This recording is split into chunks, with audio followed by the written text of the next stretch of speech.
दिल जाने तू जाने वो खुदा के इश्क दा रंग वखरा है। जैसे ही गुलाम सुंदरी को अपने घर लेकर जाता है क्वार्टर के अंदर, तभी उसका बाप यानी वहाँ पर शाहजी आ जाते हैं। वो देखता है कि किस तरह से सुंदरी इस घर के अंदर आ चुकी है। जैसा कि वो कहता है गुलाम से, मैंने तुम्हें पहले ही कहा था, वार्न किया था इस लड़की को यहाँ लेकर मत आना, फिर तुम इसको यहाँ लेकर आ चुके हैं। पर दूसरी तरफ अब उसको पता चल चुका है कि उसकी माँ कौन है, और उसे दूसरी तरफ वहाँ पर बादशाह की फूफो को भी पता चल चुका है कि मेरी बेटी इसी हवेली के अंदर है। अब बादशाह जैसे ही सुंदरी को देखता है, वो अपने होशो हवास खो देता है और कहता है कि तुम यहाँ पर क्या कर रही हो, मैं तुम्हें जान से मार दूंगा, तुम्हारी हिम्मत कैसे हुई यहाँ आने की। अभी सुंदरी कहती है कि मैं किसी शख्स के साथ आई हूँ, उस शख्स का नाम गुलाम है, जो मेरे इतना ख्याल रखते हुए मुझे यहाँ लेकर आया है। मैंने खुद ज़िद की थी, वो मुझे यहाँ लेकर आए, पर उसकी मर्ज़ी नहीं थी।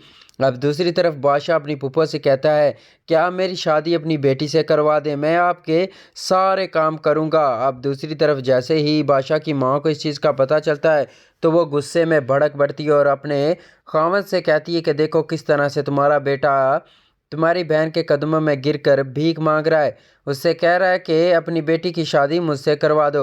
अब दूसरी तरफ बादशाह के लिए सुंदरी की माँ सोच में पड़ जाती है कि उससे शादी करवानी है कि नहीं। अब दूसरी तरफ बादशाह की माँ अपने खामद से कहती है कि यही वक्त है, अपनी बहन को समझा लो, वरना सालों पुरानी रवायत जो तुम्हारी बहन ने दोहराई थी, अब फिर हमें दोहरानी पड़ेगी। अपने बेटे को समझाओ और अब गुलाम से कहो इसको और अपनी माँ को यहाँ से लेकर दफ़ा हो जाए इस हवेली से। और दूसरी तरफ गुलाम की माँ समझाती है कि बेटा, इनके अलावा हमारे पास और कोई ठिकाना नहीं है, तुम ऐसा करो, इस लड़की को जहाँ बादशाह कहता है वहाँ छोड़ आओ। और दूसरी तरफ ये बातें सुनते ही सुंदरी रोना शुरू कर देती है और कहती है कि आप लोग इनसे डरते हैं, आपको अल्लाह का खौफ नहीं है, मेरे पास कोई रहने की जगह नहीं है, मेरा बाप भी मर चुका है, और दूसरी तरफ आप कह रहे हैं कि ये मुझे घर से निकाल दें, खुदा का खौफ खाएं और मुझे अपने पास रख लें।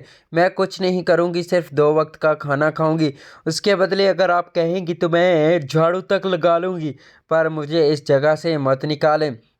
गुलाम समझाता है कि सुंदरी तुम्हारी जान को खतरा है, बादशाह एक बहुत ही बुरा और घमंडी इंसान है, वह तुम्हें मार डालेगा अगर तुमने इससे शादी ना की तो। सुंदरी कहती है कि मैं तुमसे ही शादी करूंगी, तुम्हारे अलावा मैं किसी और से शादी नहीं करूंगी। अब बादशाह को उसकी गुलाम को उसकी माँ कहती है कि बेटा, जो करना है बहुत जल्द करो, अगर इस बात का हवेली के लोगों को ज़रा सी भी भनक लग गई तो वो तुमको ना जिंदा छोड़ेंगे, ना मुझे छोड़ेंगे और ना इस लड़की को, क्योंकि ये सालों पुरानी कहानी की वो लड़की है जिसमें इसके बाप को यहाँ से मार कर निकाल दिया गया था। दोस्तों, चैनल को सब्सक्राइब, वीडियो को लाइक कर देना। मिलते नए वीडियो में, तब के लिए इजाज़त दें, बाय बाय, अपना ख्याल रखिएगा।